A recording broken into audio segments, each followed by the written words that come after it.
എന്റെ ഫ്രണ്ട്സ് കൂടി ഒരു പ്ലാനിംഗ് ഇല്ലാതെ പെട്ടെന്ന് തോന്നിയ മൂടിൽ ഞങ്ങൾ ഇങ്ങോട്ട് പോകുന്നത് സങ്കേതത്തിലേക്കാണ്. സങ്കേതത്തിനെ കുറിച്ച് പറയണമെങ്കിൽ അവിടെ വൈബാണ്, മഴയത്താണ് സംഭവം വൈബ്. എന്നാലും മൊത്തം മഴയും. അപ്പൊ കറക്റ്റ് ടൈമിൽ കറക്റ്റ് സ്ഥലത്തേക്കാണ് ഞങ്ങൾ പോകുന്നത്. അങ്ങനെ ഞങ്ങൾ അവിടെ എത്തി. ഗൈസ് നിങ്ങൾ കാണുന്നുണ്ടോ? അതാ നോക്കൂ, തിരക്കുന്നുണ്ട്. തിരക്ക് വൻ തിരക്കായിരുന്നു. ഇത് ഞങ്ങൾ എത്തുന്ന സമയം 3:30 3:45 അയക്കുന്നത്. പക്ഷെ അവിടെ അപ്പം അത്ര തിരക്കുണ്ടെങ്കിൽ 4:30 5 മണിയാകുമ്പോൾ എത്ര തിരക്കുണ്ടാകും ഊഹിക്കും. നല്ല സൂപ്പർ റോഡായതുകൊണ്ട് നല്ല സുഖം ഉണ്ടായിരുന്നു വണ്ടി ജയിക്കാൻ വേണ്ടിയിട്ട്. നമ്മളിപ്പോൾ ഉള്ളത് എവിടെയാണെന്ന് വെച്ചാൽ സങ്കേതത്തിലാണ്. സങ്കേതത്തിൽ എന്താ പ്രത്യേകത വെച്ചാൽ നമുക്ക് വെള്ളത്തിൽ കളിക്കാം. ഗൈസ് അഗ്രിഞ്ഞ വെള്ളത്തിലിറങ്ങി. ഗൈസ് അടിപൊളിയായിരുന്നു. ഞാൻ അങ്ങോട്ടും ഇങ്ങോട്ടും കുറച്ച്, പക്ഷെ അവിടെ നിൽക്കാൻ പറ്റുന്നില്ല കേട്ടോ. അതിൽ നല്ല ഒഴുക്കുണ്ട്.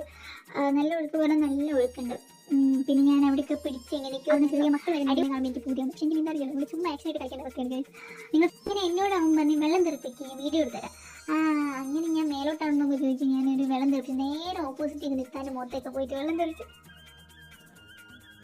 അങ്ങനെ ഞങ്ങൾ ചായ കൂടിയൊക്കെ പാസ്സാക്കി ഞങ്ങൾ വീട്ടിൽ പോയി. അപ്പം ഇന്നത്തെ എത്രയോളം ബൈ.